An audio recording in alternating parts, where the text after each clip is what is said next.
Селям алейкум, хайрлах шамлар. Добрый вечер. В эфире телеканала АТР вы смотрите информационно-аналитическую программу «Бугунь». В студии для вас работаю я, Гульсум Халилова. Следующие 3 часа в нашей студии с гостями, которые подключатся к нам в эфир, мы обсудим основные события новости сегодняшнего дня. Вы также можете присоединяться к нашему эфиру. На экраны ваших телевизоров режиссера будут периодически выводить номер телефона +3 8073 419 41 58. Звоните нам абсолютно бесплатно по Вайберу. Присоединяйтесь по скайпу atr.tv. Это наш адрес. Звоните, задавайте ваши вопросы. Нам важен ваш голос. Мы работаем в прямом эфире. А к нам сейчас подключается политтехнолог Борис Тизенгаузен. Пане Борис, вітаю вас. Добрый вечер. Давайте нашу беседу начнем со следующего информационного сообщения, которое появилось накануне. Североатлантический альянс увеличил присутствие в Черноморском регионе из-за оккупационной политики России и будет продолжать наращивать там силы, в том числе в кооперации с партнерами Украины и Грузии. Об этом генсек НАТО Ян Столтенберг заявил перед завтрашней встречей министров иностранных дел стран Альянса и союзников. Столтенберг сообщил, что ситуация будет обсуждаться 2 декабря на встрече глав МИД стран НАТО в Турции. Давайте послушаем его цитату. Ми підсилюємо нашу політичну і практичну підтримку, так як бачимо, що Росія збільшує військову присутність не в останню чергу в Криму. Тому нам потрібно і далі зміцнювати свою присутність в регіоні. Завтра на встрече глав МИД НАТО будет и присутствовать министр иностранных дел Украины Дмитрий Кулеба. Пане Борисе, вот каковы ваши ожидания от завтрашней встречи? Чего нам ждать? Возможно ли принятие каких-то решений? Уже хорошо, что Украина в этой миссии занимает проактивную позицию. Российская Федерация, конечно же, в своем репертуаре, то есть Россия может действовать только с позиции агрессии. Мы прекрасно помним эти учения совместные с Белоруссией, когда в виде таких вот государств противников выставлялись и Польша, и Латвия, и Литва. То есть моделировались ситуации, когда Россия вместе с Беларусью там атакует условные государства, которые находятся на европейской части. Поэтому, конечно, Россия ведь всегда вела агрессивную политику. Конечно же, на фоне слухов о том, что в Крыму может быть размещено ядерное оружие. Эти слухи тоже не беспочвены, потому что в 2016 году были замечены установки, способные перевозить ядерные боеголовки на территории Крыма. Конечно же, НАТО ничего не остается, кроме как усиливаться в Черноморском регионе. Мы прекрасно понимаем, что, наверное, это один из немногих шансов для Украины вот в альянсе таком участвовать и в совместных учениях, в которых мы, кстати, тоже уже участвовали, и занять такую проактивную позицию. Поэтому очень много ожиданий возлагается на нашего министра иностранных дел. Я думаю, что только позитивный результат для Украины после этой встречи нас ждет. Ну вот усиление присутствия Североатлантического альянса в Черноморском регионе, что это означает и какой это месседж дает для страны-агрессора, в данном случае России? Месседж очень простой, что не только санкции готова применять и Европа, и Соединенные Штаты, но и готовы физически усиливаться в регионе, понимая опасность. Потому что вот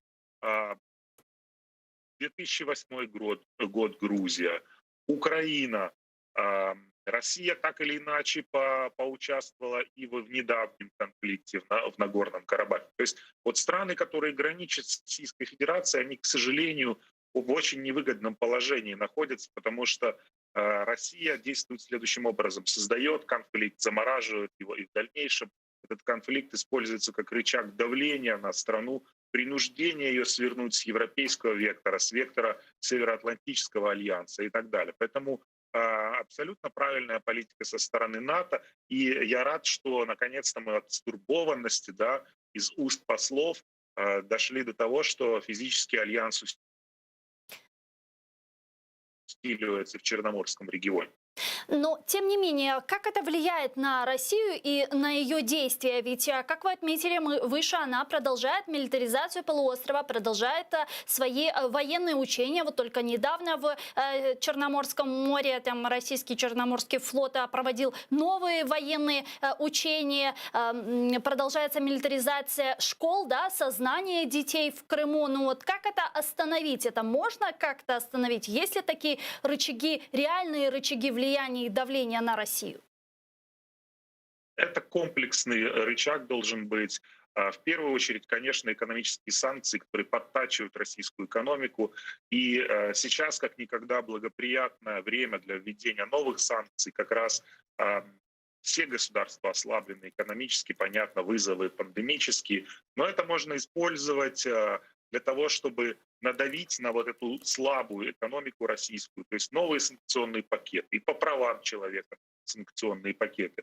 То есть Россия год назад ввела аж сразу две непопулярные меры: повышение пенсионного возраста, заморозка пенсионных накоплений. Это говорит косвенно о том, что действительно санкционные пакеты работают. Нужно продолжать, нужно усиливать это давление. Но у меня есть не очень, конечно, хорошая новость для наших европейских партнеров, для наших партнеров по Североатлантическому альянсу. Дело в том, что когда ты давишь на агрессора, да, на такого вот на государство, которое в принципе свою внешнюю политику строит вот агрессивно очень, милитаристски. Когда ты давишь на агрессора, он не подчиняется, он не становится на колени. Агрессор, как правило, действует абсолютно диаметрально противоположно. Чем больше ты давишь на агрессора, тем непредсказуемее, тем, ты знаете, как загнанный зверь, да, вот что от него ожидать, сложно сказать. Возможно, это новые конфликты где-то. В свое время Лавров намекал в Европе: вы посмотрите на свои Балканы, если вы будете как-то неправильно себя вести, будете угрожать России, у вас на Балканах новые конфликты, очаги могут вспыхнуть.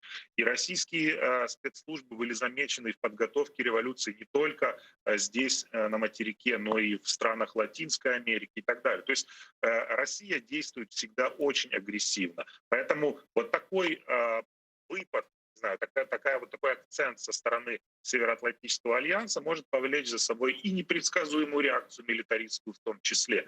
То есть может быть вторая Сирия где-то, может быть еще какой-то конфликт. А кто может оказаться под угрозой? Ну, Ближний Восток у нас после арабской весны еще не закончил пылать. Возможно, там. То есть тут же нужно некий такой симбиоз, да, не просто повоевать где-то, но еще и какие-то ресурсы отхватить. На Ближнем Востоке мы понимаем, какие там есть ресурсы. И я думаю, что вот недавние обострение на Ближнем Востоке, оно в принципе может быть индикатором того, что там, возможно, готовится новый очаг конфликта. Ну и опять же Балканы, на которые Лавров намекал в свое время. То есть где это произойдет, сказать сложно. Мы еще буквально полгода назад не ожидали, что в Беларуси у нас там ожидают такие протесты. Я думаю, Российская Федерация и там включилась, потому что свою цель Россия так и не достигла по принуждению Лукашенко втянуть его в этот вот союз, Советский Союз 2.0. А сейчас самый благоприятный повод, то есть раскачать немножечко вот это протестное движение, предложить ему свою помощь. Да ее и предлагать не нужно, Лукашенко сам в первую очередь к Путину обратился. То есть в некотором роде в Беларуси сложилась благоприятная обстановка для того, чтобы затащить ее обратно вот в это вот братское государство. Вернемся еще к этой теме. Подключим к нашему эфиру народного депутата Украины с фракции Европейской солидарности Ирину Фрис и представителя украинской делегации в парламентской ассамблее НАТО. Она с нами на прямой связи. Пани Ирина, витаю вас. Витаю. Завтра в Турции состоится встреча глав МИД стран НАТО, на которой будет присутствовать руководитель нашего внешнеполитического ведомства. Вот какие вопросы будут подниматься, если у вас информация, вот каковы ваши ожидания? Я смотрю информацию из открытых источников, в частности, что идет обсуждение строительства жилых домов для переселенцев из Крыма, для крымских татар. Я уверена, что также будет обсуждаться вопрос безопасности Черноморского региона, в частности, тот фактор, что Крым фактически перетворила Российская Федерация в военную милитаризированную базу вооруженных сил Кремля свидетельствует о том, что НАТО достаточно серьезно относится к этой проблематике, потому что, по большому счету, наличие безопасности в Черном море – это гарантия безопасности в Средиземном море, потому что мы знаем, что те ракетные комплексы, которые разместила Россия в Крыму, фактически могут достигать цели в Средиземном море, то есть нести прямую угрозу странам НАТО. Ну вот сегодня уже Ян Столтенберг заявил о том, что Североатлантический альянс увеличивает свое присутствие в Черноморском регионе из-за оккупационной политики России, милитаризации полуострова и Черного Азовского морей. А вот что это означает? Какой это месседж для России?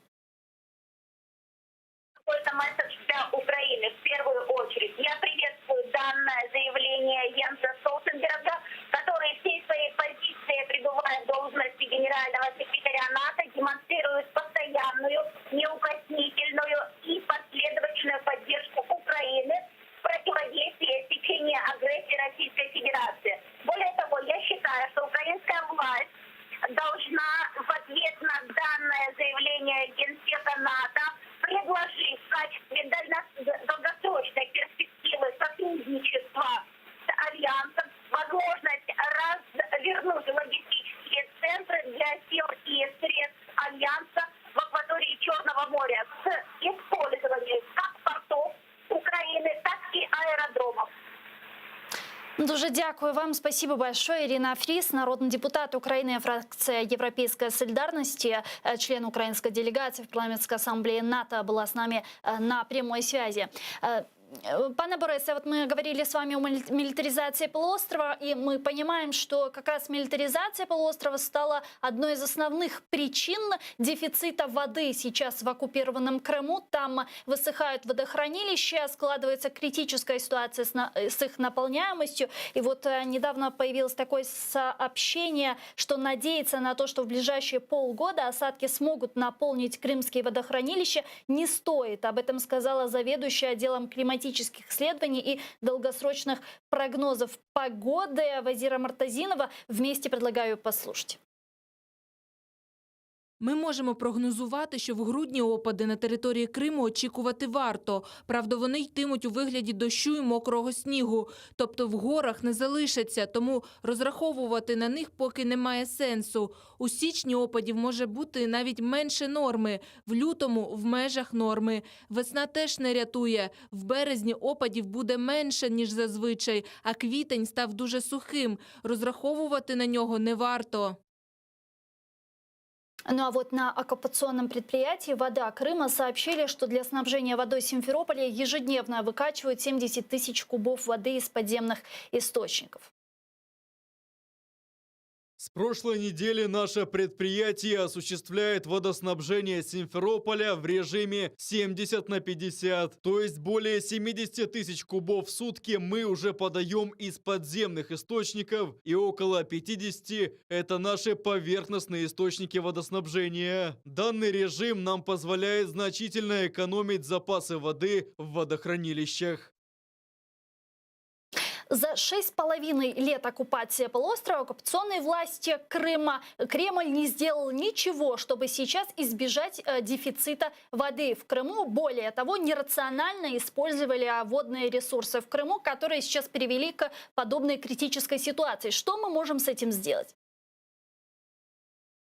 Ну, во-первых, нужно понимать, как российская сторона эту повестку освещает в Крыму.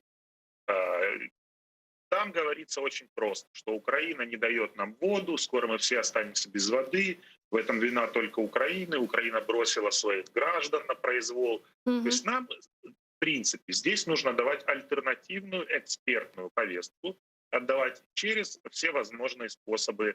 Ну, я сейчас не говорю про телевещание, а, например, там, про радиовещание или про интернет. Нужно отдавать повестку, в чем же на самом деле причина того, что в Крыму начались перебои с водой.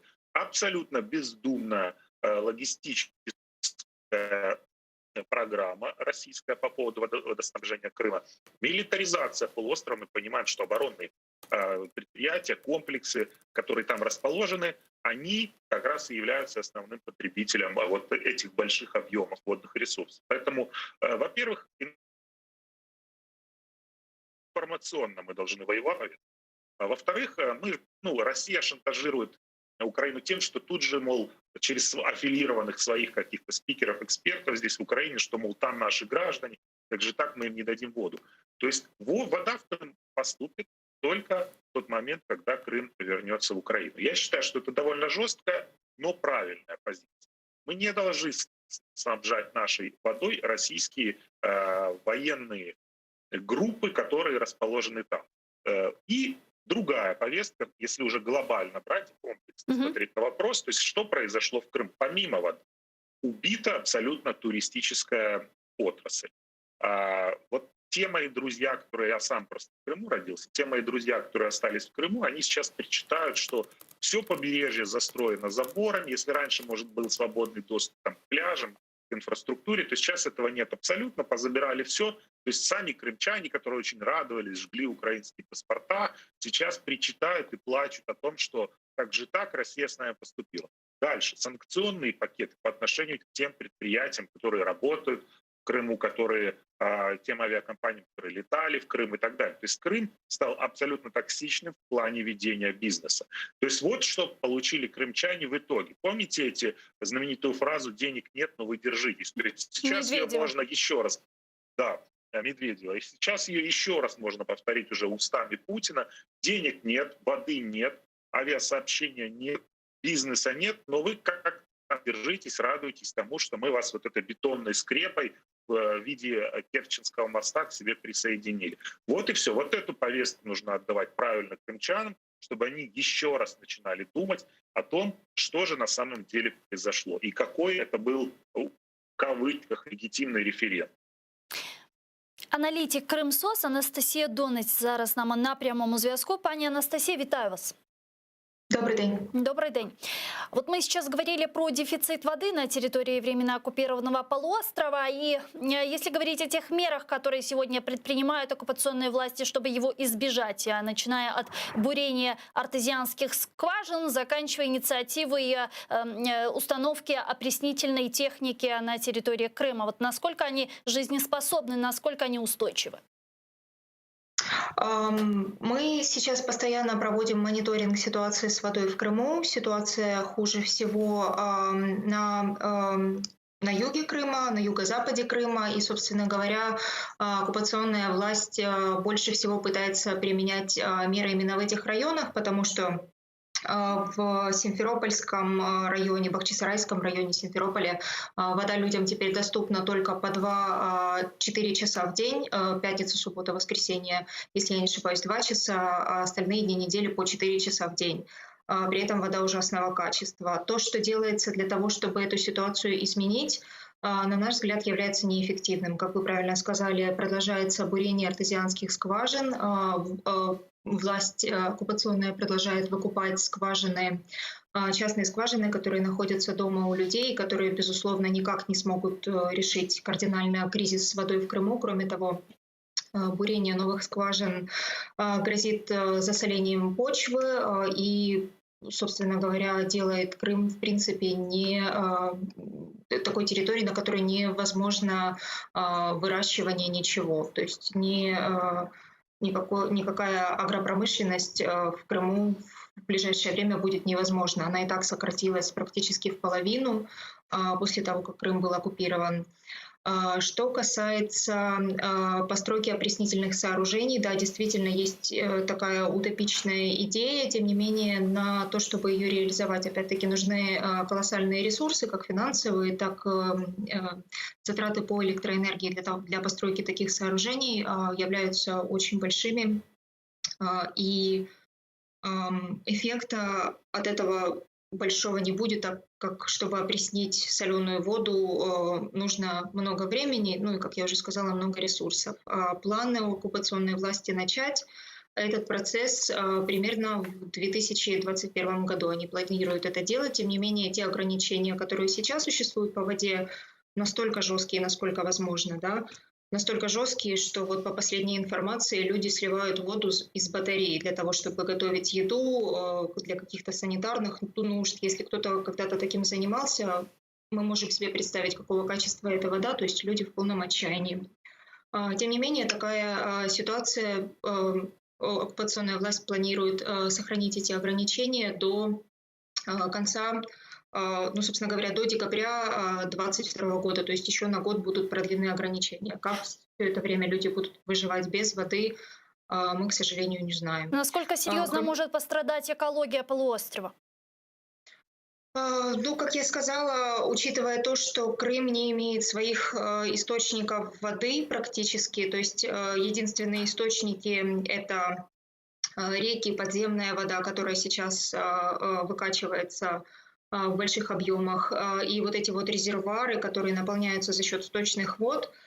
То есть сейчас эта вода вся уже практически на исходе. Поливать поля, орошать нечем. То есть если раньше годами после постройки Северокрымского канала поля и почва сельскохозяйственная, так сказать, омывалась водой, и все соли уходили вниз, то сейчас начинается засоление почвы, и экологи, собственно говоря, очень обеспокоены. То есть речи об агропромышленности идти не может. Кроме того, уже был случай, когда из-за нехватки воды в Крыму произошла экологическая катастрофа на Крымском Титане в 2018 году. Мы все помним эту ситуацию, когда даже на территории, подконтрольной территории Украины люди чувствовали себя плохо из-за вот этих вот выбросов, которые были связаны с тем, что экономили на правильном захоронении отходов после производства на Крымском Титане.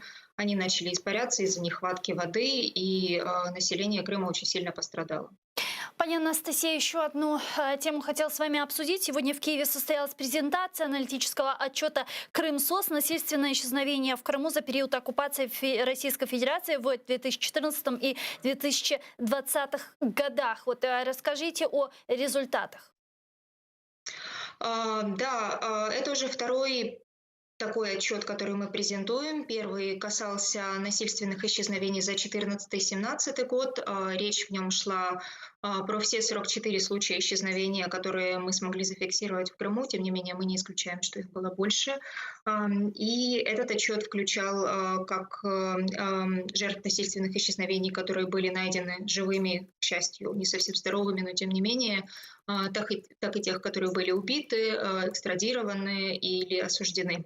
Новый отчет мы написали исключительно про тех жертв, которые не были найдены. Это 15 человек, про судьбу которых нам ничего не известно с момента их исчезновения. Проанализировав эти 15 случаев, в 11 из них мы нашли доказательства, свидетельствующие о причастности оккупационной власти либо подконтрольных ей групп, в частности Крымской самообороны, к этим исчезновениям. Кроме того, учитывая их масштаб, их распространенность, да, и то, что таргетируются именно группы, неугодные оккупационной власти, это крымские татары, это проукраинские активисты, это их семьи, мы можем заявлять о том, что эти преступления не только являются преступлениями, да, по украинскому и в том числе российскому законодательству, это также преступления против человечности. То есть одни из самых серьезных нарушений международного права, за которые, безусловно, должна наступать ответственность. И мы очень надеемся, что этот отчет поможет, во-первых, жертвам насильственных исчезновений, их семьям скорее встретиться, провести эффективное расследование. Но правильно ли я понимаю, что в этом вопросе вы, безусловно, сотрудничаете и коммуницируете с прокуратурой Крыма на территории материковой части Украины?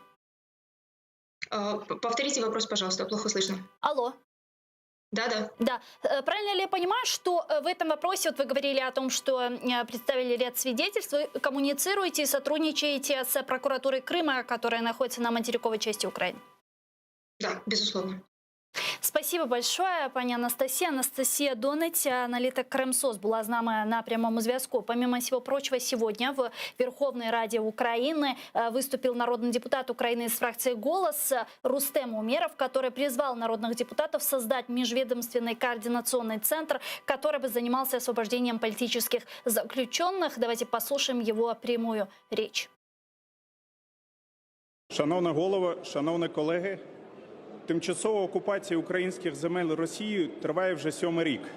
Росія переслідує громадян України за політичною, етнічною та релігійною ознаками. За цей час незаконно позбавлені волі 111 наших громадян. Всього держава-агресор переслідує 130 громадян України, більша частина з них, а саме 93 особи – це кримські татари. Наші громадяни в російських тюрмах перебувають в нелюдських умовах. Внаслідок російської агресії сім'ї громадян України, які стали заручниками Москви, залишилося без батьківської опіки та уваги 186 неповнолітніх дітей. Це страшні цифри. Незважаючи на це, ми досі не маємо єдиного органу, на який було покладено координацію роботи по звільненню наших громадян. У зв'язку з цим пропоную утворити міжвідомчий координаційний центр, завданням якого буде звільнення громадян України, які були позбавлені свободи внаслідок збройної агресії. Ми, як фракція «Голос», будемо звертатися до Президента України, Кабінету міністрів, комітетів Верховної Ради, Генеральної прокуратури, Уповноваженого Верховної Ради України з прав людини, спеціальних служб стосовно утворення такого координаційного центру. Ми маємо чітко зрозуміти, як відбувається процес звільнення, хто формує списки на обмін, хто відповідальний за процес перемовин та складання цих списків. Маємо підтримувати постійний зв'язок з родинами політв'язнів, розуміти, чи надається їм правова та матеріальна допомога, чи інформуються родини політв'язнів про проведення перемовин щодо звільнення. Пане Борисе, а как вы считаете, вот насколько эффективным бы была работа этого межведомственного координационного центра в вопросе освобождения политических заключенных с оккупированных территорий, в частности Крыма? Ну, я думаю, что как минимум не помешало бы. Хотя прокуратура Крыма, которая находится здесь, на материковой части, в принципе, мне кажется, неплохо справляется. В свое время я был несколько раз у Биндуза Мамедова, который был ранее занимал должность прокурора Крыма. И он мне рассказывал, что действительно там титаническая работа делается по выявлению, ну, не только вот по преступлениям против человечности, да, не только по незаконно удерживаемым политзаключенным, но и по поиску активов, по поиску активов предателей здесь, на материковой части, по поиску самих этих предателей и связанных с ними лиц и так далее. То есть прокуратура Крыма действительно работает много, может быть, не очень много говорит о себе, но я не понаслышке знаю, что действительно это ведомство работает хорошо. Вот. Что касается эффективности, мы же понимаем, что освободить, обменять или принять такое решение могут только на самом верху, в Кремле. Поэтому мы можем проводить мы можем проводить подготовительную работу, но когда на фоне всего этого Российская Конституция или там любой Бауманский суд может просто закрыть глаза на решение суда по правам человека, и такое постановление в принципе принято, что в России Конституция превыше всего остального, всех остальных там нормативно-правовых актов, в том числе общемировых, поэтому мне кажется, что сложно будет разговаривать с Российской Федерацией с позиции конструктива. То есть дело в том, что проблема, это знаете в чем? В том, что Крым — это фактически, как бы это цинично ни звучало, это неограниченный ресурс обменного фонда для Российской Федерации. Вот появятся какие-то российские боевики в плену в Украине, да, с Донбасса, можно схватить 50, 100 крымских татар и пытаться их менять. То есть вот в чем проблема. У России этот ресурс практически не ограничен, и Россия абсолютно цинично его использует. То есть нам все-таки правильно говорить, наверное, тогда не об обмене, а именно об освобождении наших политических заключенных, потому что такого ресурса у нас, насколько я понимаю, нет. Безусловно, да, вы правы. Скажите, а вот в рамках Крымской платформы можно ли обсуждать подобные гуманитарные вопросы и как-то их решать? Конечно, можно. И вообще вот эта инициатива создания Крымской платформы... Пане Борисе, извините, пожалуйста, мы сейчас Крымскую платформу подробнее обсудим. Я по поводу вот этого координационного межведомственного центра хочу включить сейчас главу фракции «Голос» Сергея Рахманина к нам в эфир. Он нам подробнее расскажет, а мы продолжим с вами обсудим Крымскую платформу. Пане Сергею, вітаю вас. Добрый вечер. Добрый вечер. Пане Сергею, расскажите нам, пожалуйста, подробнее о инициативе создания межведомственного координационного центра. Вот что будет входить в ее функции? Ця ідея з'явилася з подачі члена нашої фракції, народного депутата Рустема Умєрова. Він плідно, я думаю, що це відомо, опікується питаннями звільнення заручників політичних, незаконно утримуваних осіб, які піддаються репресіям Російської Федерації. І він неодноразово стикався з проблемою, абсолютно очевидною, тому що попри те, що в нас існує ціла низка і осіб, і структур, які займаються цими питаннями, це і Служба безпеки України, і Офіс уповноваженої прав людини, і Офіс Президента, і Генеральна прокуратура, і Міністерство з питань реінтеграції тимчасово окупованих територій. Так от, незважаючи на те, що є ціла низка осіб і структур, між ними неналежним чином вибудована координація і співпраця. І виявляється, що від цього, від відсутності такої співпраці, гальмуються певні питання і страждає справа. І тому ми підтримали на засіданні фракції. Я виступив з ініціативою на Погоджувальній раді керівників груп фракцій і комітетів Верховної Ради. І вийшов з пропозицією, що була створена структура, яка б, в принципі, перебрала на себе функції такого координатора. Тобто от така структура, яка би була куратором, для того, щоб всі ці структури, всі ці органи державні, і щоб до цієї структури, можливо, долучалися, наприклад, на волонтерських засадах необхідні особи або структури, щоб вона мала змогу постійно зустрічатися, координувати свої дії, прискорювати процес, який дуже важливим і дуже складним. Я нагадаю, що в нас щонайменше 150 осіб тільки в Криму потерпають від політичних репресій, більше 100 знаходяться за ґратами, і не завжди надається необхідна правова допомога, не завжди є достатня інформація про їхній стан. І, на превеликий жаль, дуже довго жодна з цих осіб не була звільнена, незважаючи на певні кроки з боку української сторони. І ці кроки недостатні, ми вважаємо, саме тому, що відсутна координація. Є люди, але конкретно відповідальної особи немає. Коли немає відповідальності, то завжди справа гальмується. А какова процедура создания этого центра? Что для этого нужно сейчас? Ви знаєте, насправді достатньо політичної волі. В Україні було ціла низка прикладів, коли створювалися подібні органи, вони є робочими. Просто формалізація такого питання, вона дозволяє людям частіше бачитися і узгоджувати свої позиції. Тут просто потрібно, щоб хтось взяв на себе політичну відповідальність та закликав. Ідеально, щоб це був президент, як голова Ради національної безпеки, як гарант територіальної цілісності і гарант прав і свобод. І тому було б логічно, щоб, наприклад, взагалі така ідея, наприклад, отримала підтримку одного чи двох профільних комітетів Верховної Ради, які вийшли зі спільним зверненням до президента, створити такий дорадчий орган, а дорадчий орган йому дозволяє створювати Конституція, щоб до цього консультативного або дорадчого органу війшли представники різних структур, щоб вони мали змогу час від часу зустрічатися і узгоджувати свої позиції. Щоб не було формальних навіть підстав, я зараз нікого не звинувачую, хоча в мене є застереження до певних структур, щоб не було і спокуси, якщо хочете, казати, що це не моя відповідальність, має займатися хтось інший. Вони мають зустрічатися, сидіти за одним столом, погоджувати питання, але якщо це буде, наприклад, орган, наприклад, легалізований президентом, це було б добре. Але будь-який інший статус не має значення. Сам факт створення такої групи, і це може бути абсолютно довільна процедура, вже спрощує питання. Также в Верховной Раде Украины есть инициатива создания межфракционного объединения «Крымская платформа». Вот на каком этапе сейчас ведется работа? Есть ли уже какие-то результаты? Как много народных депутатов готовы присоединиться к межфракционному этому объединению? Міжфракційне об'єднання «Кримська платформа» вже створена. Воно просто ще не почало працювати, тому що, в принципі, до цього об'єднання має залучитися якомога більше людей.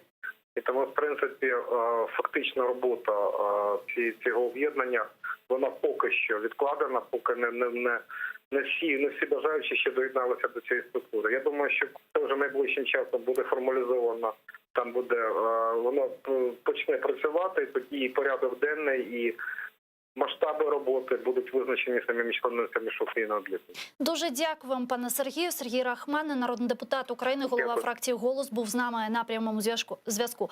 Пане Борисе, видим сейчас много инициатив по Крыму. В парламенте Верховной Ради Украины мы видим инициативу создания Крымской платформы, которая уже создана, как сказал Рахманин. Есть инициатива Крымской платформы, которую выдвинул Зеленский, над которым сейчас активно работает наше внешнеполитическое ведомство. Но вот если говорить о результатах и о эффективности этой работы, насколько она может стать эффективным инструментом деоккупации полуострова?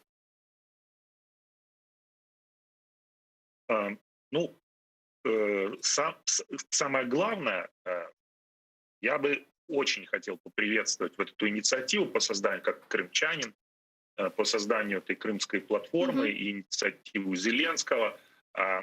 Тут ведь, понимаете, эффективность уже есть у вот этого объединения «Крымская платформа», которое предложил Зеленский. Эффективность заключается в том, что мы в последнее время очень много говорили про Донбасс, про временную контактную группу, про переговоры, про нормандский формат, но постепенно начали забывать о Крыме. А вот эта крымская платформа, она как раз наоборот актуализирует вопрос Крыма, аннексированного Крыма. То есть европейские политики, мы же понимаем, что сейчас очень многие европейские государства озадачены собственными экономическими проблемами, борьбой с пандемией, там, может быть, им уже не до внешней политики, но вот актуализация крымской платформы, введение ее такое агрессивное в информационное поле, это уже эффект. Это уже напоминание нашим европейским партнерам, что да, есть санкционные пакеты, может быть, нужны дополнительные за Крым, может быть, еще какие-то методы давления на Российскую Федерацию. То есть это очень хорошая инициатива, и я рад, что мы пусть и через продолжительное время вспомнили про Крым и начали двигаться в этом направлении. И, безусловно, в информационном плане это очень хороший сигнал, очень хорошая новость. Но вот если говорить об инструментах и механизмах давления на Россию, вот, к примеру, соберется ряд стран, которые нас поддерживают, которые готовы принимать участие в данной платформе. Что мы можем увидеть еще, помимо высказывания недовольства и обеспокоенности по нарушениям прав человека в оккупированном Крыму и так далее? Ведь подобное наши партнеры делают на других международных площадках. Вот недавно в ООН, к примеру, приняли резолюцию в Третьем комитете по нарушениям прав человека в Крыму. Вот чем эта платформа будет отличаться от даже ПАСЕ, ОБСЕ, ООН и так далее? Во-первых, тем, что лидирующую позицию здесь будет играть Украина, а не представители других государств, например.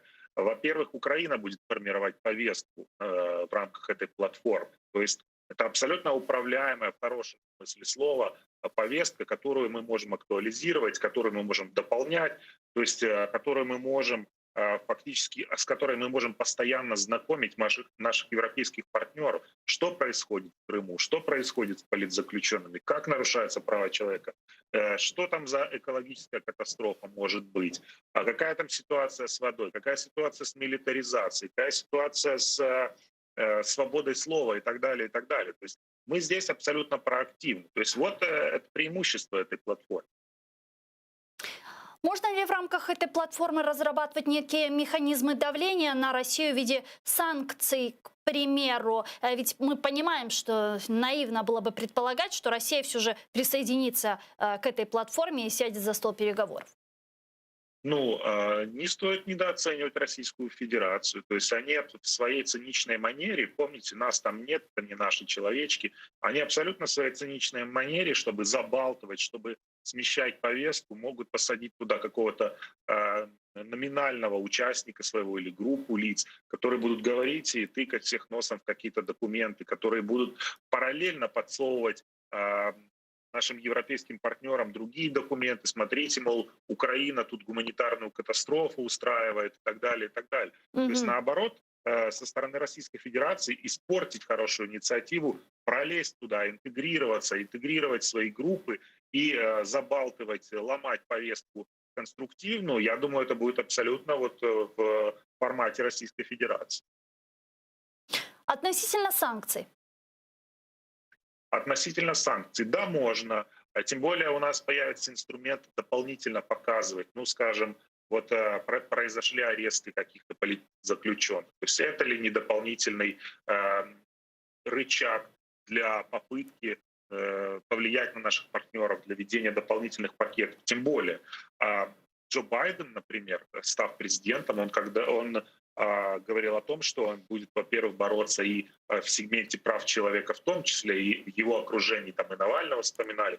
Почему Навального вспоминают, а политзаключенных в Крыму нет? То есть это вот хороший инструмент, действительно. Может быть, и будут дополнительные санкционные пакеты, потому что Российская Федерация, как мы видим, пусть даже они не будут привязаны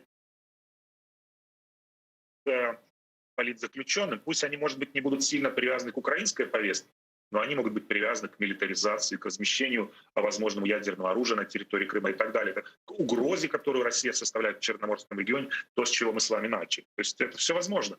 И как Украина будет формировать повестку, как она будет находить дополнительные рычаги влияния, это тоже уже на нашей стороне. И еще одна инициатива по Крыму. Хотела ее успеть с вами обсудить перед тем, как мы перейдем на Донбасс. Украина выступает за создание позиции специального представителя Европейского Союза по вопросам Крыма. В Киеве считают, что Евросоюз является хорошим партнером. Об этом в интервью Анадолу заявил министр иностранных дел Украины Дмитрий Кулеба. Вот что он сказал. Ми хотіли б, щоб була введена позиція спеціального представника ЄС по Криму. Росія зросійщує Крим. Меджліс кримських татар, представницький орган, заборонений. Навчання українською мовою є тільки в 0,2% школярів Криму. Все це явне порушення міжнародного гуманітарного права. Спецпредставитель ЕС по Крыму. Это реально в ближайшей перспективе? Вполне возможно. Я сторонник того, что чем больше таких центров, спецпредставитель по Крыму, крымская платформа, не знаю, крымский дискуссионный клуб, пусть не на официальном уровне какой. Вот чем больше этих центров распространения реальной, понятной и объективной повестки, тем меньше Европа, пусть они и наши партнеры, пусть мы их ценим, то есть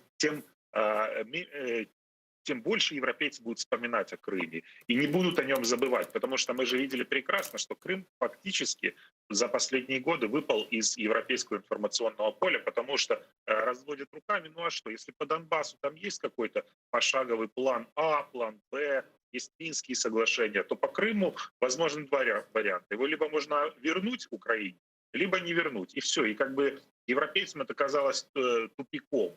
А вот сейчас, когда мы актуализируем повестку и в разных центрах и просим о спецпредставителе по Крыму, эта повестка заходит опять в информационное поле. Она заходит в умы, в головы и аналитических центров в том числе. Поэтому это чем больше таких центров, тем лучше. Давайте обсудим еще с вами Донбасс. Украинская делегация в трехсторонней контактной группе предложила организовать внеочередную встречу на этой неделе, так как до истечения срока прошлогодних договоренностей лидеров нормандской четверки в Париже осталось мало времени. Об этом сообщил в комментарии украинским СМИ спикер украинской делегации в ТКГ Алексей Арестович. Предлагаю вместе его послушать. Ми зробили пропозицію і пропонуємо цього тижня провести позачергове засідання. Тому що і до 9 грудня, коли спливає рік з минулорічних домовленостей, і взагалі до Різдва, після чого Європа піде на канікули, залишається всього одне чергове засідання. А купа нагальних питань не вирішено. Розмінування, розведення, обмін полоненими, відкриття КПВВ. Ми це все офіційно через посередника ОБСЄ запропонували прискорити і провести цього тижня позачергове засідання. Вот глава украинской делегации в трехсторонней контактной группе в Минске Леонид Кравчук также сказал, что вопрос разминирования, обмен пленных, открытие новых КПВВ и другие вопросы остаются нерешенными из-за того, что Москва постоянно выдвигает все новые и новые условия.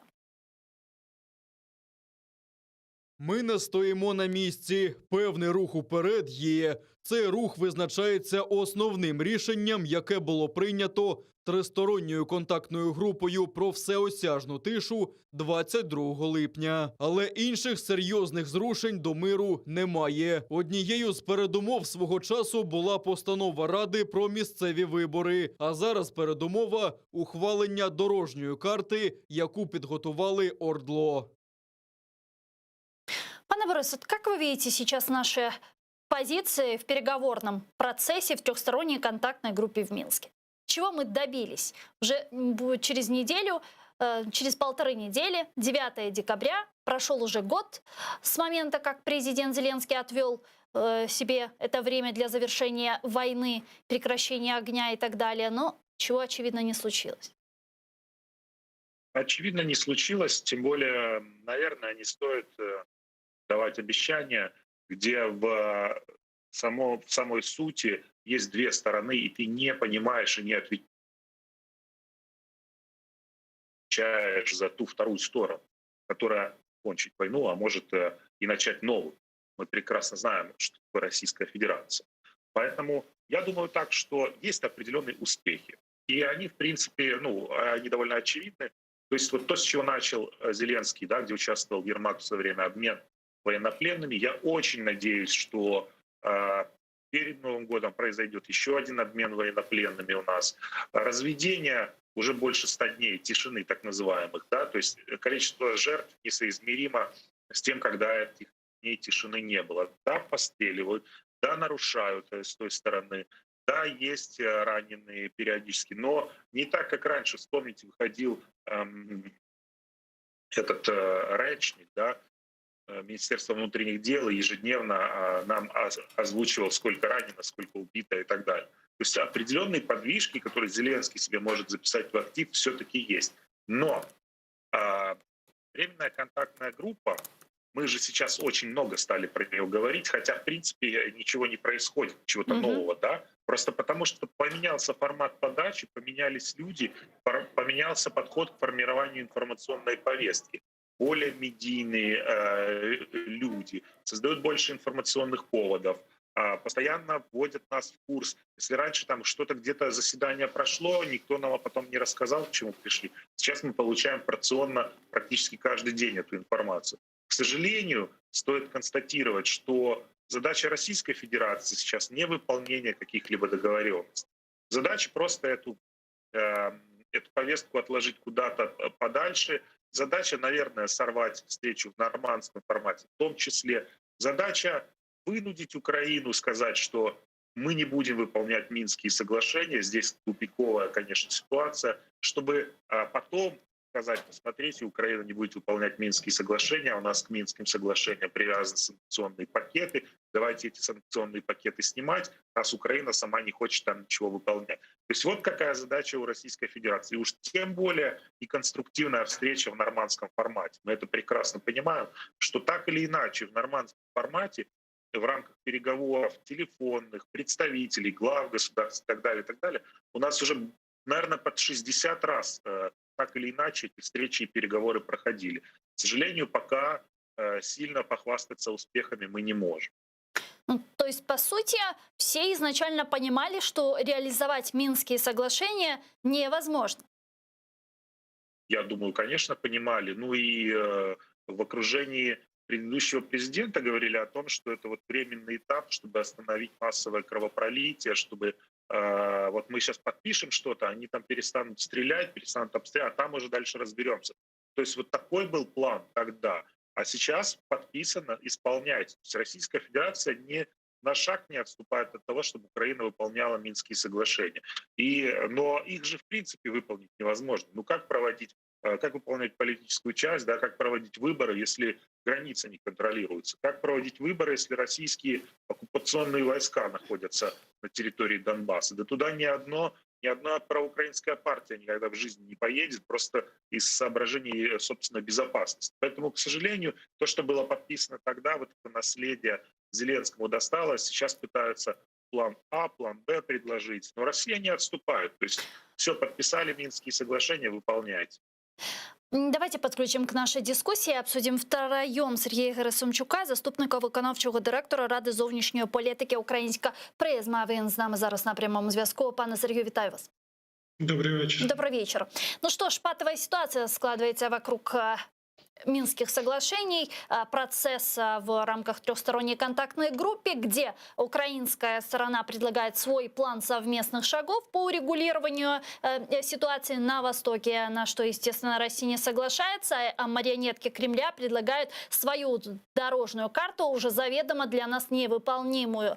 И вот такая вот патовая ситуация. Есть ли какая-то панацея? Якби я знав відповідь на це питання, то я би, напевно, отримав Нобелівську премію миру. На жаль, відповіді на питання про панацею я не маю, але можна говорити про певні підходи, нові підходи у деокупаційній політиці України. Ми нещодавно готували про це дослідження і визначали кілька напрямів. Безумовно, нам треба посилювати власну, те, що називають резилієнс, і посилювати так само силові структури України в плані розвідувальних і контррозвідувальних робіт для того, щоб уникнути ескалації, яка буде для нас несподіванкою. В економічному плані нам треба все-таки знаходити шляхи до співпраці з міжнародними фінансовими інституціями. У нас прекрасне вікно можливостей по певні трансформації мінського процесу, тому що зараз у Німеччині досі при владі Ангела Меркель, яка під час останньої нормандської зустрічі говорила, що мінські договори, мінські домовленості можуть бути трансформовані, вони не є константою, особливо якщо брати до уваги, що завершився період їхнього виконання, який був передбачений самим документом. Нам необхідно, безумовно, посилювати роботу у міжнародних судах.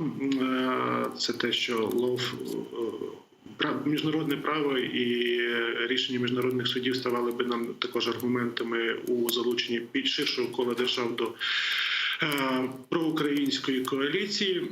Ну і, безумовно, так само нам треба працювати над горизонтальними контактами з нашими громадянами, які знаходяться на окупованих територіях, але при цьому уникати пастки співпраці з фейковими неурядовими організаціями. Ми маємо бути свідомими, що якщо патріоти України і збереглись, можливо, на окупованих територіях Криму та ОРДЛО, то громадянського суспільства як такого там немає, і те, що нам намагалися і намагатимуться продавати громадянське суспільство. Ми це все вже проходили. От на прикладі громадянського суспільства Придністров'я, якого теж немає, але яке активно намагалися міжнародним донорам подати як сторону, з якою можна розмовляти. Вот, кстати, по Приднестровью недавно избранный президент Молдовы Майя Санду сказала, что в переговорах о приднестровском регулировании мягкий подход не дал результата. Это не позволило решить конфликт даже на протяжении 28 лет. Вместе послушаем ее цитату. Ми визнали, що Придністров'я є частиною переговорного формату. Ми дали тамтешньому бізнесу той самий торговельний режим, який мають наші виробники. Зокрема, право вільного експорту до ЄС за угодою про асоціацію.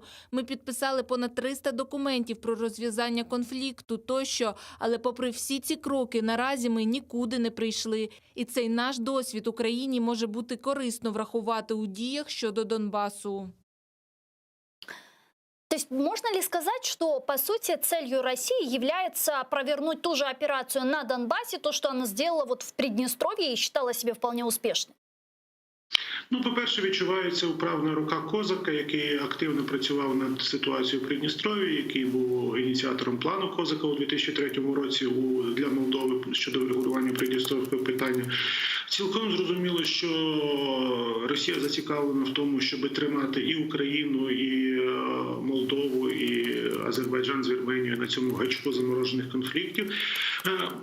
Єдиний плюс, який випливає з молдовського досвіду, це те, що не тільки для Молдови, а й для ЄС та Сполучених Штатів, які вже є стороною урегулювання у Придністровському конфлікті, тобто є спостерігачами у форматі 5+2, стає зрозуміло, що, по-перше, Придністров'я як сторона нічого не вирішує.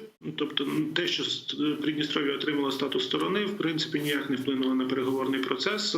Придністров'я завжди йде в фарватері Російської Федерації, і це очевидно для західних партнерів. І так, я сподіваюся, вони не вдаватимуться до подальшого нав'язування нам ОРДЛО в якості сторони переговорного процесу. Що стосується того, наскільки м'які кроки в принципі ефективні, у Придністров'ї ми можемо говорити лише про певну, як би це сказати, відновлення довіри між сторонами, яке полягає в тому, що тривалий час не було збройних інцидентів. Тобто там буквально лише один раз стріляв в повітря російський так званий миротворець.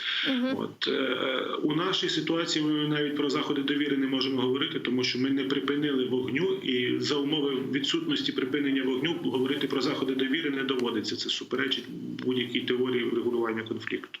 Дуже дякую вам, пане Сергію. Сергій Герасимчук, заступник виконавчого директора Ради зовнішньої політики «Українська призма» Чохсаголність, був з нами на прямому зв'язку. Пане Борисе, а вот многие эксперты политики говорят, когда говорят о неком плане «Б» по урегулированию ситуации на Востоке, вот всплывает вопрос возможного введения миротворцев на Донбасс. Насколько это реально? Смотря какие миротворцы это будут и смотря с каким мандатом они туда зайдут. Если это будут российские миротворцы, такие как в Приднестровье, то вот не нужно далеко ходить, нужно посмотреть на то, что произошло в Приднестровье.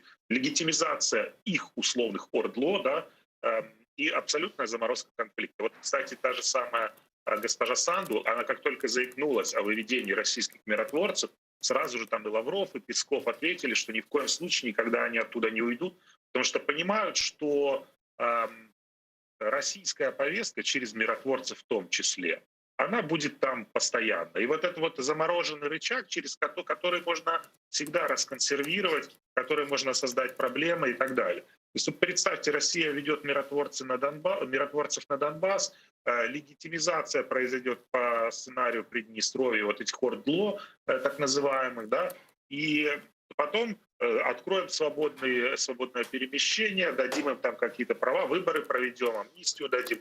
В итоге эти люди начнут свободно перемещаться сюда, уже на неоккупированную территорию, как метастазы, информационная повестка, которая будет продолжать обрабатывать эту территорию, будет проникать сюда дальше. Будут приезжать люди, которые говорят, да там все хорошо, там паспорта, у меня пенсия выше там, и так далее. То есть это все начнет двигаться дальше. В итоге мы потеряем не только там эту часть, но и дальше, и дальше, и дальше. Это поступательный путь в никуда, поступательный путь к разделению Украины, развалу и федерализации, и всему, что из этого может вытекать. Вот вы упомянули заявление Майи Санду о требовании вывести оперативную группу российских войск из непризнанного Приднестровья. И действительно сразу после этого последовали заявления от Лаврова и Пескова. Я бы даже сказала угрозы, потому что Песков сказал, что это может дестабилизировать ситуацию в регионе. Вместе послушаем его цитату.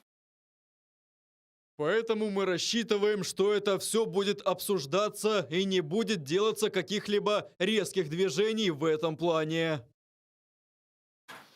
Вот победа на президентских выборах проевропейского лидера, победа демократического лидера лидера демократической партии Джозефа Байдена на выборах президента США, события в Нагорном Карабахе, протестная Беларусь, Украина и так далее. Вот нет ли у вас ощущения, что сейчас идет такое некое давление на Россию со всех сторон, и она, возможно, в какой-то степени не успевает? Поэтому и проморгала проигрыш Додона, как говорят многие эксперты. Ну, знаете, я бы не обольщался на самом деле. Мы все радовались, когда в Армении Никол Пашинян победил, да, и к чему это привело, мы тоже понимаем. Он взял абсолютно пророссийский курс, и, в общем-то, радоваться раньше времени я бы не стал. Посмотрим на первые шаги. То, что Майя Санду уже заявила о том, что хотелось бы убрать российских миротворцев, это позитивный сигнал. Давайте посмотрим, как дальше будут развиваться события у наших соседей. Вот. Что касается победы Байдена, здесь тоже, ну, я бы не сказал, что здесь Россия проиграла. Потому что давайте посмотрим правде в глаза. Да, демократы всегда говорили, что они друзья Украины, но вооружения мы получили при республиканцах, при Дональде Трампе. Если демократы, Байден, будут продолжать вот эту политику помощи Украине и военной помощи в том числе, честь им и хвала. Но Байден, как никто другой, он 6 раз в Украине, кстати, был, как никто другой знает, как устроена Украина, знает, как устроено наше олигархическое общество, знает, где здесь центры влияния и так далее. Поэтому Байден, он более прагматичен, чем Трамп. Трамп уже тогда, когда помощь выделяли, он же дайте Украине эту помощь, но вот пусть отвяжется, грубо говоря. Да? Байден более прагматичен, будет за каждый доллар, за каждую единицу вооружения требовать что-то взамен. То есть вы думаете, что может повториться такой обамовский сценарий по Украине? Ну, Байден, он, конечно, ястреб по отношению к Российской Федерации. Я посмотрел ту команду, которую он собрал вокруг себя. Там с большим внешнеполитическим, дипломатическим опытом команде у него люди. Но вполне возможно. Обама 2 срока был, говорил, что он большой друг Украины. Вспомните, он хоть раз приехал в Украину за 2 каденции? По-моему, нет. А что думаете относительно возможного назначения Дженнифер Псаки на роль пресс-секретаря Белого дома? Да, ну, опыт есть, понимает повестку украинскую в том числе. Просто, понимаете, сейчас, мне кажется, не очень удачная точка для того, чтобы говорить, там, кто нам лучше, демократ или республиканец. Нам нужна двухпартийная поддержка. Но мы точка. ведь ее Нам сохранили, не республиканцы, не демократы, у них же Конгресс. Я надеюсь, что наши политики не начнут играть снова в игры, и не начнут вмешиваться, как мы уже 2 раза вмешивались в избирательные процессы, и какие-то внутриполитические процессы в Соединенных Штатах, которые там чуть ли не до импичмента Трампа довели и создали несколько серьезных проблем Джозефу Байдену. Поэтому, если мы будем конструктивно пытаться отстроить наши отношения, в том числе, возможно, даже с использованием лоббистов, уже давно пора открыть глаза на то, что лоббисты — это не зло, это люди, которые могут прямо в конкретные кабинеты в Конгрессе доставлять нашу украинскую повестку. Россия на лоббистов колоссальные деньги тратит. Россия формирует свою повестку и по отношению к санкциям, по отношению к Украине в том числе. Поэтому нам нужно как-то немножко более конструктивно и системно отстраивать взаимоотношения и с республиканцами, и с демократами.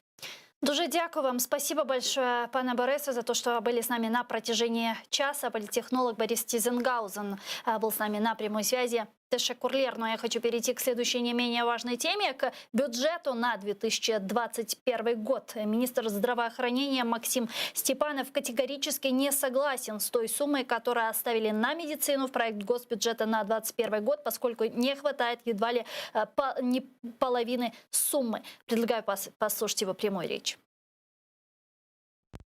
Я б'юсь за ті цифри, які повинні бути. Я вважаю, що Україна нарешті повинна вилізти вже з цього болота, коли ми тільки дивимося в інтернеті, в соцмережах, в якому стані знаходяться наші лікарні. Коли ми дивимося на відео наших лікарів, які отримують заробітну плату найнижчу в країні. Саме на тому ми наполягаємо на тих цифрах, які ми розрахували про своєму бюджетному запиті. Ми розрахували, що нам потрібно 296 мільярдів гривень на фінансування медицини. Це та сума, яка необхідна, щоб нас дійсно лікували. Народний депутат України, фракція «Слуга народу» Олександр Ковальчук з нами зараз на прямому зв'язку. Пане Олександре, вітаю вас. Доброго вечера. Ознакомились ли вы уже с документом бюджета на 2021 год и почему обделили медицину? Так, звичайно. З документом ми всі мали можливість ознайомитись після того, як Кабінет міністрів вніс його в Верховну Раду. І часу, звичайно, було небагато, але з основними показниками всі мали можливість ознайомитися. Чи обділили медицину? Так можуть говорити не тільки Міністерство охорони здоров'я, ще й багато інших сфер, які отримали або отримують меншу кількість грошей, менше фінансування. Звичайно, ми всі разом з нашими громадянами хвилюємось за медичну сферу, тому що я особисто і багато моїх колег перехворіли на коронавірус. Знаємо вже з практики, що це за хвороба, і звичайно хочемо кращих умов і забезпечення медичної сфери. Але працюючи з цим бюджетом між першим і другим читанням, уряд приймав саме те рішення, яке на їхню думку, а побачимо, як зал відреагує на законопроект до другого читання, над збалансуванням всіх проблем, які стоять сьогодні перед країною. І не будемо забувати про те, що бюджет країни – це, я би назвав його живим документом, документ, який може змінюватись, можна вносити відповідні зміни протягом року, і в залежності від того, як буде складатись економічна ситуація, бо спрогнозувати її зараз важко, ми будемо підтримувати медичну сферу чи не найбільше з тих сфер, які будуть вимагати збільшення фінансування. Ну вот по-вашему, доработанный проект бюджета, он реальный к исполнению? Вы будете за него голосовать? Я так понимаю, что на этой неделе уже не успеют голосовать за бюджет, правильно? На цьому тижні ми не встигнемо проголосувати цей бюджет 2021 року. Дуже сподіваюся, що нам вдасться проголосувати його на наступному тижні, на позачерговому пленарному засіданні. Я особисто буду голосувати за цей законопроект, тому що вважаю неможливим і неприпустимим перенесення прийняття такого рішення на січень або, не дай Боже, далі в наступному році. Тому він має бути прийнятий в цьому році, в тому вигляді, в якому він є. Звичайно, в мене, як і в моїх колег, є запитання до уряду щодо окремих рішень, які були прийняті, або пропозицій, які пропонуються. Я думаю, ми почуємо представників уряду обов'язково під час тих пояснень або обґрунтувань до змін, які були внесені, і будемо шукати консолідованого рішення. Если вдруг Верховная Рада Украины, а многие оппозиционные фракции уже говорят, что они не будут голосовать за этот бюджет, не проголосуют за него, и мы не успеем принять бюджет к Новому году. Правильно ли понимаешь, что уже в следующем году мы будем жить по бюджету 2020 года, уже в 2021? В історії нашої країни, вже в новітній історії, є декілька таких випадків, коли голосувався бюджет навіть до середини наступного року. Ще раз, мені здається, це неприпустима практика, тому що виникає безліч питань і суперечок в залі. Безперечно, Кабмін і наші зовнішні партнери, Міжнародний валютний фонд, не вітають таких перехідних рішень в наступний рік. Тому ще раз сподіваюся, наступний тиждень ми приймемо цей законопроект. Якщо так трапиться і нам не вдасться це зробити, то найближчим часом, в 2021 році, будемо приймати відповідне рішення. Открытым остается еще и вопрос дефицита. Вот уже мы слышали заявление Сергея Марченко, министра финансов, который сказал, что, скорее всего, Украина не получит очередной транш от МВФ в этом году, а получит его, возможно, уже в следующем году. Чем будем перекрывать дефицит? Вот как вариант покрытия дефицита в Верховной Раде Украины некоторые народные депутаты серьезно рассматривают вариант эмиссии денег. А вот в нашей студии был народный депутат, ваш коллега из фракции «Слуга народа» Юрий Камельчук, который сказал, что если эмиссию делать грамотно, то она может даже оздоровить экономику нашей страны. Mamy три шляхи наповнення бюджету, і один з цих шляхів або пошуку тих ресурсів для боротьби з дефіцитом. Хоча дефіцит є нормальною практикою в багатьох країнах світу, навіть є така думка, що профіцит бюджету – це гірше для економіки, ніж дефіцит бюджету. Проте, чи буде включений верстатний станок, не впевнений, не готовий сказати, чи рішення буде ось таким. На думку Міністерства фінансів, уряду, в нас є достатньо ресурсів для того, щоб виконати основні програми бюджету в цьому році. Звичайно, нам вкрай не вистачає 3 мільярдів доларів, які ми недоотримали від вже затвердженої програми співпраці з Міжнародним валютним фондом. І це саме та, так би мовити, недостача, яку ми маємо в цьому році. По 3 мільярди доларів – це практично майже 90 мільярдів гривень. Саме цієї суми нам не вистачає. Отже, не буде в цьому році включений верстатний станок з того, що ми чуємо від регулятора і від Кабінету міністрів. А для того, щоб виконати основні програми бюджету захищені статті, в нас на сьогоднішній день достатньо ресурсів. Дуже дякую вам, пане Олександре. Олександр Ковальчук, народний депутат України, фракція «Слуга народу», був з нами на прямому зв'язку. Чухсагол нас. Павел Воля, Владимир Воля подключается к нашему эфиру. Сейчас политолог. Пане Володимире, вітаю вас. Доброго здоровья. Салям алейкум. Салям алейкум. Пане Володимире, вот мы сейчас говорили о бюджете на 2021 год. Насколько он реальный, вот этот доработанный проект бюджета? Я думаю, что этот бюджет пока что стоит оценивать не с точки зрения реальности для всего 2021 года. Скорее всего, это первое чтение, а дальше будут вноситься определенные изменения. Но это уже будет по ходу. Что касается дефицита госбюджета и эмиссии, то, что вот предыдущий ваш гость при включении говорил, я думаю, что вот как раз этот бюджет, он должен соответствовать определенным критериям относительно контролируемости инфляции и расходов. Поэтому этот бюджет, который будет принят, он в основном будет рассчитан на две вещи. С одной стороны, чтобы покрыть по возможности расходы, которые необходимо будет осуществить в первые месяцы следующего года, и при этом еще получить кредит МВФ и международную помощь, которая привязана к кредиту МВФ, то есть деньги Евросоюза.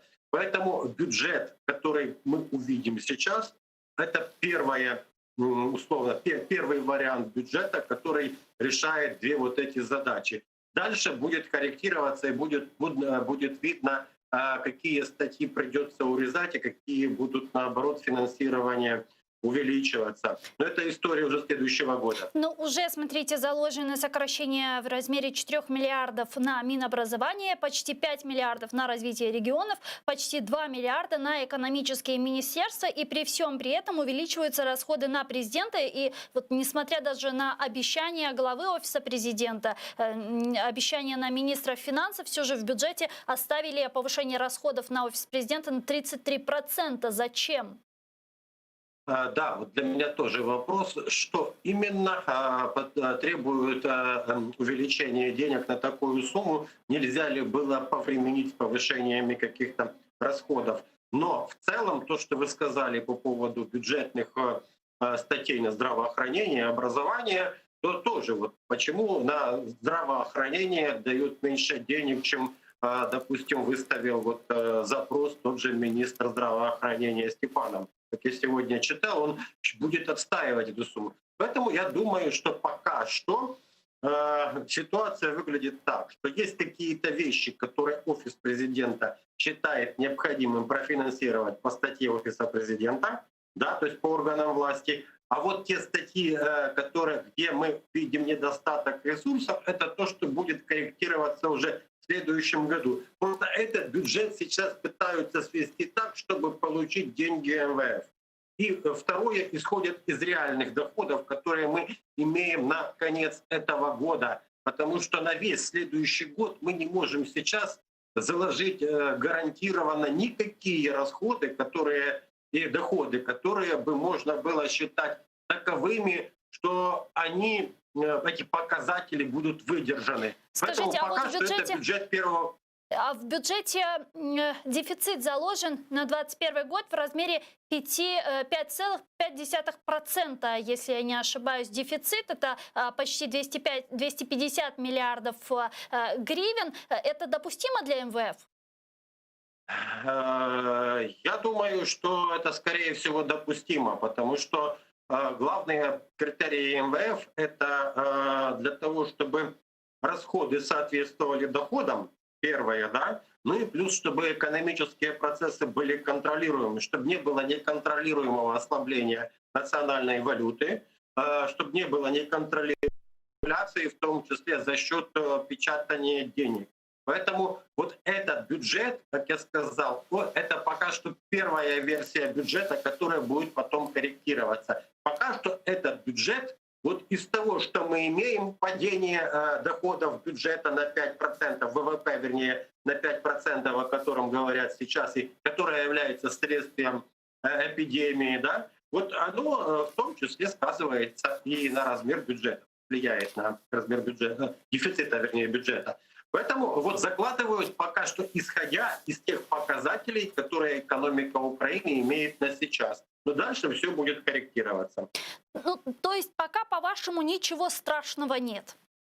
Пока что да, я думаю, страшное может начаться в следующем году, если мы увидим, что после этих карантинов, необоснованных полных локдаунов, январь месяц и так тяжелый даже в обычные годы по доходам, а если еще будет локдаун, который не позволит заработать малому среднему бизнесу и торговым сетям в эти праздничные, предпраздничные дни, то мы увидим, что январь будет очень тяжелым. И если еще к тому же не получится вовремя получить вот эти вот деньги МВФ и других кредиторов, на которые, собственно, правительство рассчитывает в вопросе покрытия дефицита госбюджета этого, да, большого, который вы называли, то тогда, да, будет проблема. Пока что есть проблемы, но пока что это терпимо. И, как я сказал, это пока первая версия бюджета. Появятся деньги, будет бюджет корректироваться в сторону повышения расходов. Давайте перейдем к международным новостям и обсудим их. Я хочу перейти к Азербайджану. Последний, третий по счету район Лачинский со вторника официально перешел под контроль Баку в рамках трехстороннего соглашения о прекращении огня в Нагорном Карабахе, достигнутого лидерами России, Армении и Азербайджана 9 ноября. При этом Ереван сохранил за собой контроль над Лачинским коридором шириной в 5 километров, который обеспечивает связь с непризнанной Нагорно-Карабахской республикой с Арменией и не затрагивает город Шушу. Президент Азербайджана Ильхам Алиев сообщил о взятии под контроль последнего района Нагорного Карабаха. Он сказал следующее. Давайте послушаем его. З почуттям великої радості повідомляю, що Лачинський район звільнений від окупації. Сердечно вітаю з цієї нагоди весь азербайджанський народ. Звільнення Лачинського району від окупації – історична подія. Карабахського конфлікту більше немає.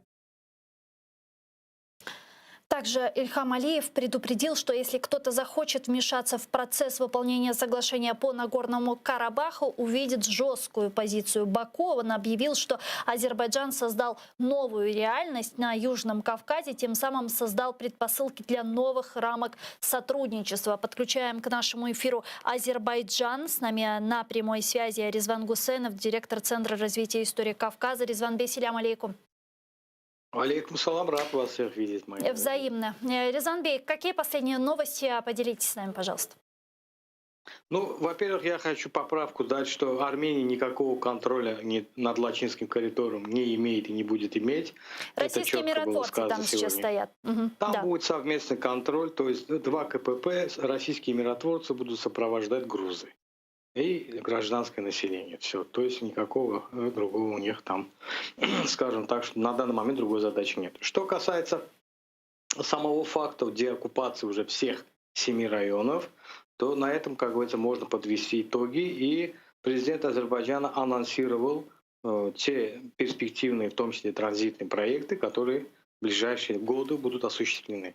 Естественно, главная задача в том, что после того, как теперь регион деблокирован, то есть нету карабахского конфликта, и все дороги раскрываются, те инфраструктурные проекты, которые Азербайджан до этого осуществил, допустим, это и Баку-Тбилиси-Карс, железная дорога, которая полумесяцем охватывает Южно-Кавказский регион, то есть охватывает Азербайджан, Грузию и Турцию. Теперь он превратится в кольцевую железную дорогу, и не только железную, но и автомагистраль. То есть после того, как будет построена ветка, которая соединяет Нахчеван с Азербайджаном через территорию Армении. И эта ветка соединится в Карсе с той веткой, которая уже есть, Баку-Тбилиси-Карс. Мы в итоге получим кольцевую дорогу для всего Южного Кавказа.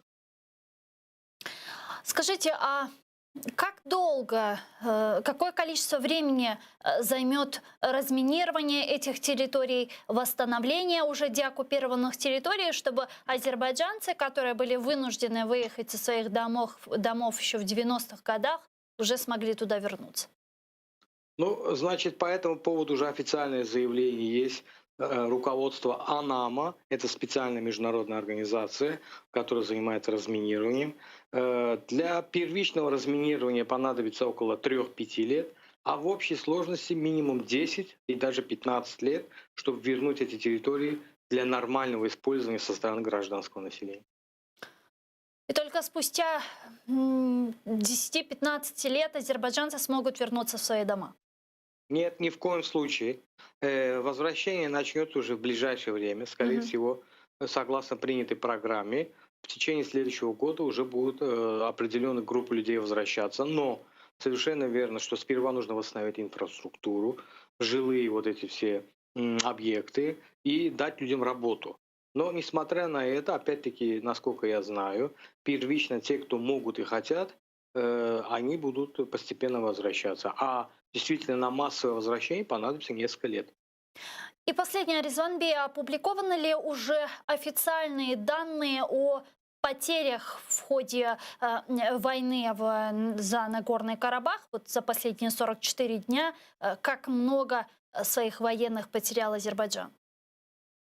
В этот раз тоже президент Азербайджана эти цифры не озвучил. Он сказал, что позже будут озвучены.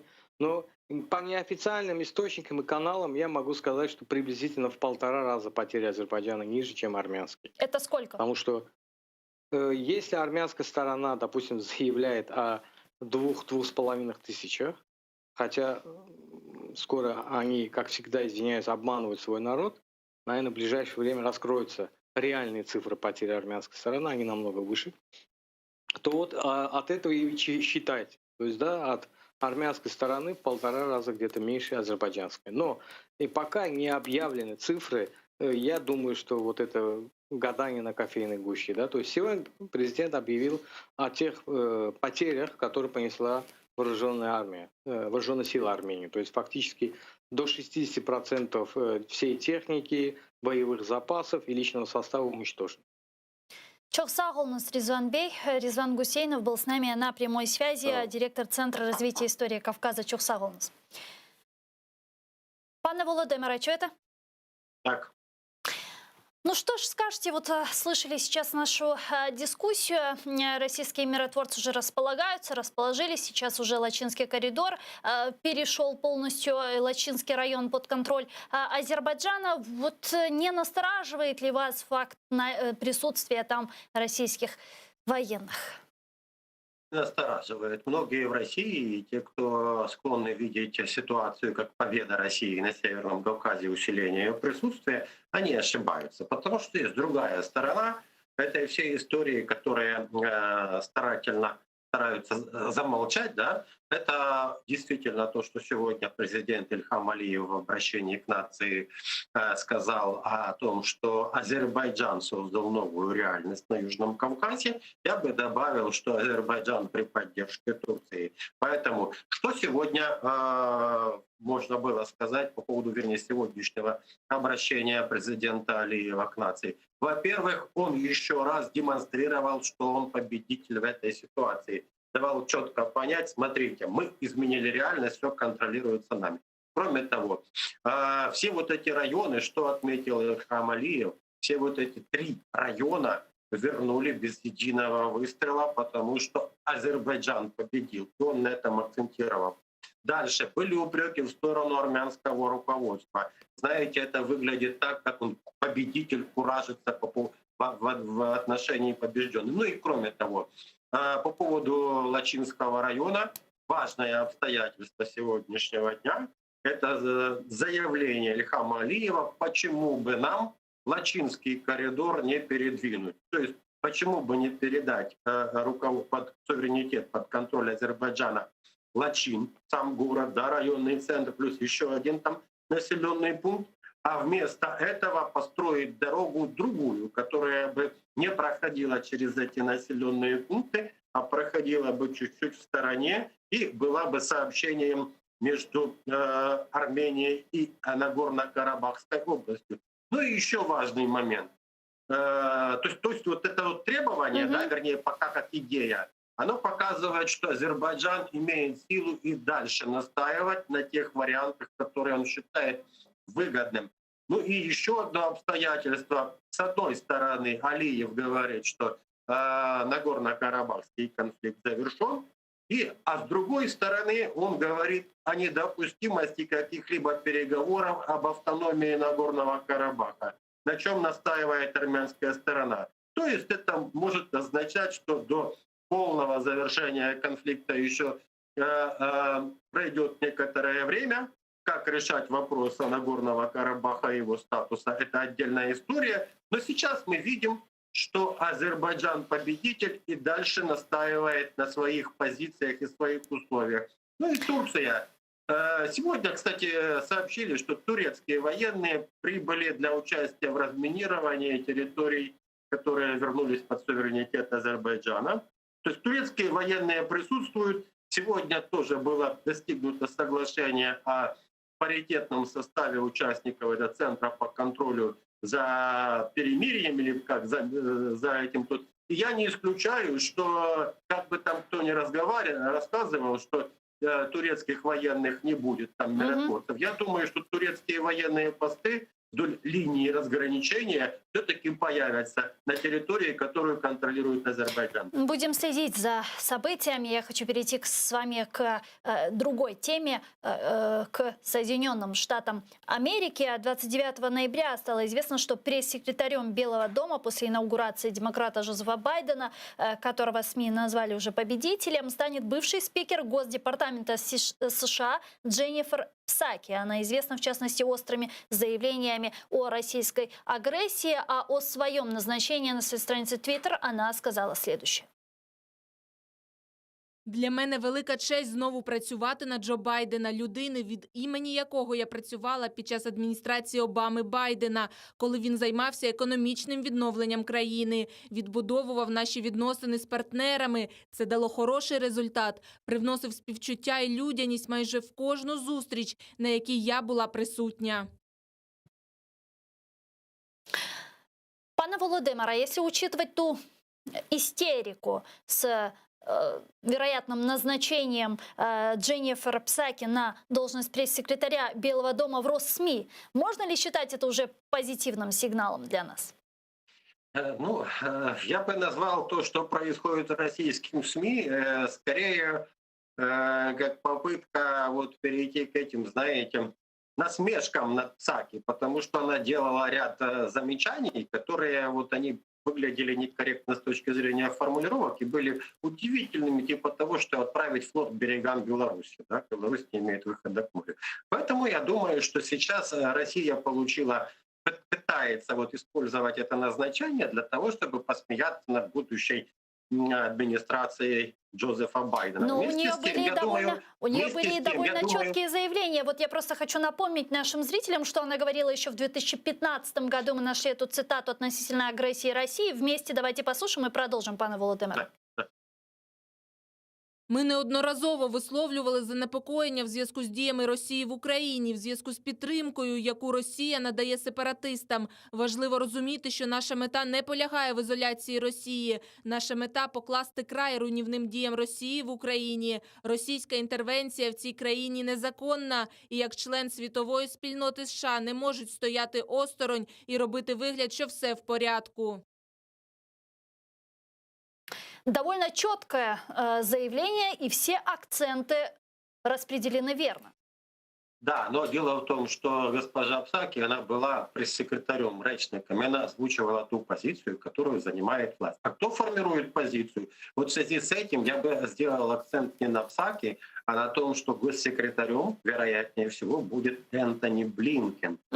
Вот он-то как раз тоже интересные позиции озвучивал, и когда еще был заместителем госсекретаря в бытность президента Обамы и то, что сейчас. Вот смотрите, какие могут быть для России сложные моменты. Это то, что касается информации о том, что Россия платила Талибану за убийство американских военных. Вот будут ли они расследовать это и будут ли они по этому поводу инициировать санкции, да, президент Байден. Дальше смотрите. Противостоять Путину в ответ на его агрессивные действия. И Россия заплатит по счетам, где понадобится. То есть координация санкций по этим вопросам. Поэтому вот Блинкен, как один из главных советников в команде Байдена по внешней политике, то да, его заявления предвещают, по крайней мере, если действительно такой будет политика, как заявление, что по поводу России могут возникнуть новые пункты и новые темы для введения санкций, и точно не будет ослабления позиции в связи с украинской проблематикой, да, с Крымом и событиями на Донбассе. Есть ли Поэтому- смысл разработки новых санкций, если уже есть те, которые предлагают, те, которые уже висят на сайте Белого дома на протяжении нескольких лет? Это такая небесная кара для России, да, вот эти санкции, которые назвали драконовскими, ряд называли их адскими. Законы 2017 года о введении персональных санкций против окружения Путина, это заморозка активов, очень жесткие санкции в размере там триллионов долларов, да, и вот они все-таки будут имплементированы, ведь до этого администрация Трампа их блокировала. Ну, на самом-то деле многие санкции работали и работают до сих пор. То есть вот этот список, который утверждается в Конгрессе, да, здесь же речь идет не только о том, что президент Трамп по списку Форбса выбрал всех, да, и это составил санкционный список. Теперь же Министерство финансов должно отслеживать и исполнять эти санкции. Поэтому все те люди, которые находятся в списке, то они уже в утвержденном списке, они уже под санкциями. Вопрос в том, что будет с этими санкциями. Как минимум можно говорить, что санкции, которые введены, они не будут сняты. Раз. Будут ли какие-то новые санкции в связи с украинской проблематикой, это пока вопрос. Я не думаю, что Байден пойдет на отключение России от СВИФТа и так далее и тому подобное, но тем не менее то, что какие-то еще новые санкции, я пока не готов сказать в связи с чем, но новые санкции какие-то персональные все-таки будут. Это в связи с украинской проблематикой, с крымской проблематикой. Насколько они будут такими вот действенными, ну, я не думаю, что будут настолько санкции большие, которые принудят вот прямо от Россию уйти из Крыма и Донбасса. Таких не будет. Но то, что постепенно давление на Россию может наращиваться, это скорее вариант вот такой реалистичный. Другое дело, что тут и у США ограниченные возможности. По поводу Северного потока, кстати, Северного потока. Кстати, 2. по Северному потоку я хотела дать цитату, и несколько вопросов с вами будет. Понятно, да, что в США скоро появится новая администрация, что вопрос отношений с Россией и Европой все же будут как-то в поле этого внимания, и мы понимаем, что вопрос Северного потока-2 тоже не останется в периферии, учитывая, что вот недавно в The Wall Street Journal газета американская писала о том, что если Конгресс США предусмотрит новые санкции против Северного потока-2 в оборонном бюджете на 2021 год, который уже должны принять в конце этого года, это будет победой для Украины, пишет The Wall Street Journal. Давайте послушаем вот квинтэссенцию из их матеріалу. Якщо ці санкції будуть введені, вони можуть зірвати підтримуваний Кремлем проєкт, який, як застерігає американська сторона, розширить вплив Росії в Європі. Це також стане перемогою кількох українських чиновників, які вважали трубопровід загрозою для своєї країни і працювали за лаштунками в Вашингтоні, щоб зупинити його. Так вот, предусмотрят ли новые санкции против Северного потока-2 в оборонном бюджете США? Если да, то действительно ли это полностью уже заморозит строительство и завершение строительства и запуск Северного потока-2? Скорее всего, санкции дополнительные будут. Вот только ситуация с достройкой тоже меняется. Если в водах Германии будет построен еще какой-то участок, то там останется совершенно небольшой участок, который будет достроен независимо от того, какие там санкции будут введены Соединенными Штатами. Почему? Потому что это американские санкции, они экстерриториальные, это противоречит нормам международного права. И кроме того, учитывая политику Байдена относительно возвращения солидарности между западными странами, да, на прежний уровень солидарности, которая, по мнению Байдена и демократов, была разрушена Трампом, то вот этот вопрос Северного потока может стать, так сказать, заложником вот этого возвращения солидарности. То есть я не скажу, не в том смысле, что Байден пойдет на отмену каких-то санкций. Даже новые санкции будут. Просто складывается ситуация так, что даже после введения новых санкций этот поток достроят тихо, там немного осталось достраивать, да? И что потом делать? Смысл этих санкций, когда это все достроено? Вот какая ситуация сейчас складывается. Но тем не менее, я думаю, что важнее сейчас добиваться того, чтобы возрастало давление из-за Донбасса. То есть если, допустим, Минские соглашения окажутся нерезультативными, то с точки зрения международного права выход из Минских соглашений любой из сторон не влечет за собой каких-либо последствий. А вот с точки зрения политической, да, то есть с точки зрения политической позиции, то вполне можно пытаться добиться того, чтобы все-таки давление на Россию по каким-то направлениям хоть немного, хоть символически возрастало. Вот это важно. Дякую дуже. Чохсагл у нас Володимир Воля, політолог-міжнародник, був з нами на прямому зв'язку. Теша Курлєр. Ну а я этот блок завершаю, к сожалению, но мы прерываемся ненадолго, буквально на несколько минут, а далее информационно-аналитическую программу «Бугунь» мы уже продолжим на крымско-татарском языке. Не переключайтесь, Коршкенч.